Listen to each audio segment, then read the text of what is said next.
The most obsolete idea is go to school, get a job, work hard, save money, get out of debt, and invest for the long term in the stock market. See, why would you save money when they're printing trillions of dollars? The gap between the 1% and 99% is massive. You see, it's not just money. But you have to step back and look at the bigger picture. So what do you do? In every one of us is a poor person. There's still a poor person inside me.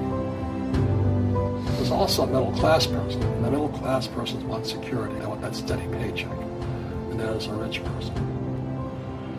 And they're all inside of us, except that it's not taught.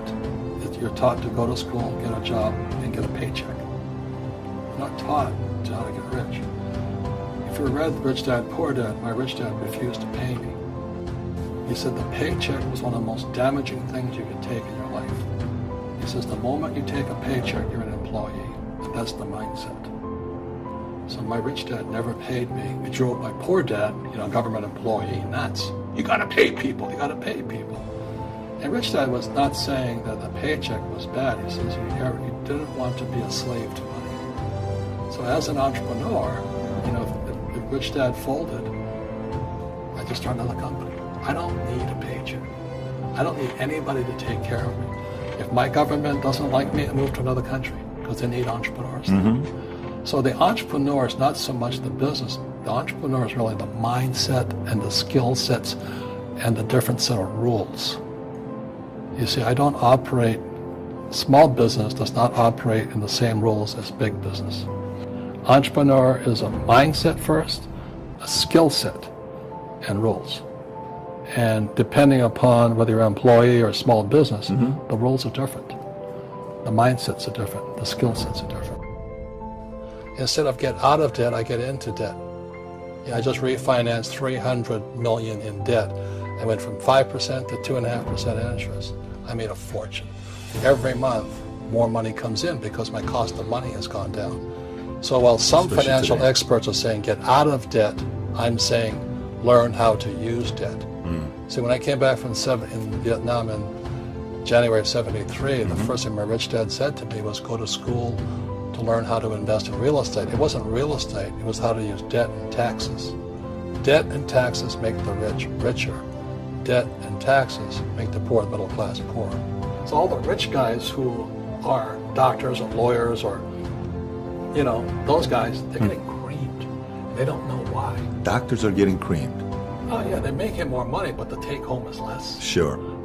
My doctor just yelled at me. He's happy. He says, "Oh, guess what? I finally made $1 million." And I said, "Yeah, this was just 3 weeks ago." And so I said, "Yeah, well, how much you pay in tax?" He says, $750,000 in taxes. So his net was about $400,000. That's not bad. But when I make $1 million, I keep $1 million. And the reason is because I don't make it by working for money. See, if you work for money, you're taxed. So that's why lesson number 1 in Rich Dad, Poor Dad is the rich don't work for money. What we do instead is we create businesses as entrepreneurs. We acquire real estate. I don't invest in the stock market. Okay? So the reason is because as entrepreneurs, I have more control over my income, how much I make, and how much I pay in taxes. And because I'm an entrepreneur as well as an investor in real estate, I pay zero tax. So every time I make, let's say, $1 million as an entrepreneur, I immediately invested in real estate. I have a 4-to-1 step up. So I put $1 million in real estate. I get $4 million from the bank. That's why I love banks. But the banks are screwing everybody else. Terrible, but it's good for me. That's why you say when you print, it's good for you, but when you print, it's bad for people that work for money. Because when you print, savers get creamed and people who work for money get creamed. When they print, debtors get rich. You see, debt and taxes make the rich richer, and debt and taxes make the poor middle class poorer. So when we have obsolete ideas, we get obsolete results. So what's happening for most people, the idea of going to school, getting a job, working hard, saving money, getting out of debt, buying your house because it's an asset, investing for the long term, is obsolete.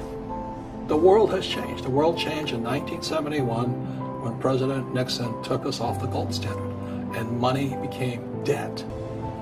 Today, the banks are charging you interest to save money. In other words, banks don't want your money because they printed too much of it. And that's why there's this bubbles in stocks and bubbles in real estate and all this. People are dumping the cash.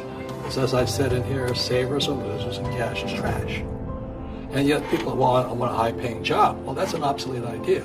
Get out of debt is an obsolete idea. You should learn how to get into debt, how to use debt to get rich, and they'll never teach you about taxes. The reason the 1% is way up here and the 99% are going this way is because when you print money, two things happen: inflation and taxes.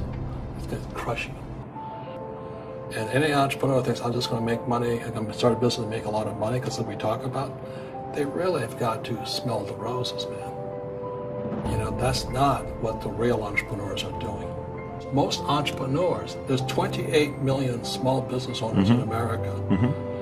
24 million are one-person entrepreneurs. They're called non-employee entrepreneurs. So because that's what happens is when people don't really understand what an entrepreneur does. So most people are self-employed, but they're not really entrepreneurs. The self-employed pay the highest taxes of all, and nobody tells them that. Yeah, it's also called the entrepreneurial spirit. But what we were actually talking about was there's no such thing as a bad economy. You know, there's external, you and I, we all have an external economy, but we also have an internal economy. And the willpower is to change our internal economy. So for me, I can see the good and I can see the bad. I don't really give a damn because I'm going to be rich anyway. But a poor person with a poor personal economy, all they're going to see is a bad economy because they don't know how to make money in any economy. And a middle class person, they have a middle class economy. You know, what they want is a nice house and a steady paycheck and the job and the car. And so when you take their job away, to them, that's disaster. Well, since an entrepreneur doesn't have a job anyway, it's no big deal. So all I'm saying to people, and it's what Bucky Fuller taught me, is always two sides, you know what I mean? Unity is plural, at minimum two. So if you think the economy is bad, it's because your economy is bad. If you think that steady, employment is important, then you'll see an economy without jobs. Your economy. Your economy DNA versus the external economy. Got it. What you control versus what you can't control. I can control. Yeah, it's called an internal focus versus an external focus. So the real entrepreneur has an internal focus. That if they fall down, they say, oh, this is good because I'm going to go up higher. You know, the average person will fall down and say, oh, I'm going to take some Prozac. Or somebody has a mistake, oh, the mistakes don't matter. Well, mistakes matter. It means you didn't know something. But a real entrepreneur, whether they fall down, they always can go up. They can stand back up and go higher. That no matter what happens to them, they get stronger and better and smarter and happier. But a person with a weak internal mindset is that they're so afraid of what happens, it generally happens. Like, people who are afraid of losing their jobs, they generally lose their jobs. You know what I mean? Yeah, no doubt. So everything comes through you. Yeah, so the entrepreneur first job is to control inside here, not outside there. And that's why my rich dad never gave me a paycheck. He says, the moment you take that paycheck, you're an employee. You've got to be stronger than that. It's about inside control.